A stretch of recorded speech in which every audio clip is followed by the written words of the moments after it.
బంగాళాఖాతంలో వాతావరణ పరిస్థితులు ప్రతికూలంగా మారుతున్నాయి. ఒక వాయుగుండం కొనసాగుతుండగానే దాని వెనుక మరో అల్పపీడనం బలపడుతుండటంతో రాష్ట్రానికి భారీ వర్ష సూచన జారీ అయింది. మలక్కా జలసంధి వద్ద ఏర్పడిన తీవ్ర అల్పపీడనం మంగళవారం ఉదయానికి వాయుగుండంగా బలపడింది. ఇది పశ్చిమ దిశగా, ఆ తర్వాత వాయవ్య దిశగా కదులుతూ బుధవారం మరింత బలపడే అవకాశం ఉందని భారత వాతావరణ విభాగం వెల్లడించింది. ఇది తుఫానుగా మారేందుకు కూడా పరిస్థితులు అనుకూలంగా ఉన్నాయని నిపుణులు అంచనా వేస్తున్నారు.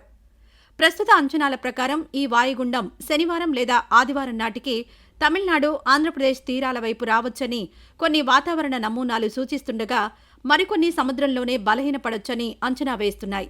దీనిపై మరో 2 రోజుల్లో స్పష్టత రానుంది. మరోవైపు నైరుతి బంగాళాఖాతంలో శ్రీలంక సమీపంలో ఏర్పడిన మరో అల్పపీడనం కూడా బుధవారానికి తీవ్ర అల్పపీడనంగా, ఆపై వాయుగుండంగా మారే అవకాశం ఉంది. ఇది ఉత్తర తమిళనాడు వైపు పయనిస్తుందని, దీని ప్రభావం కూడా ఏపీ, తమిళనాడులపై ఉంటుందని భావిస్తున్నారు. ఈ 2 వాయుగుండాల ప్రభావంతో రాష్ట్రంలో శనివారం నుంచి వర్షాలు ప్రారంభమవుతాయని అమరావతి వాతావరణ కేంద్రం తెలిపింది. శనివారం ప్రకాశం, నెల్లూరు, వైఎస్సార్, అన్నమయ్య, తిరుపతి, చిత్తూరు జిల్లాల్లో భారీ వర్షాలు కురుస్తాయి. ఆదివారం శ్రీ సత్యసాయి, నంద్యాల, బాపట్ల, పల్నాడు, గుంటూరు, కృష్ణా, ఎన్టీఆర్, ఏలూరు, పశ్చిమ గోదావరి జిల్లాల్లో భారీ వర్షాలు పడతాయని అంచనా వేసింది. ఈ నేపథ్యంలో సముద్రం అలజడిగా మారుతుందని, గంటకు 45 నుంచి 55 కిలోమీటర్ల వేగంతో గాలులు వీస్తాయని విశాఖ తుఫాను హెచ్చరికల కేంద్రం తెలిపింది.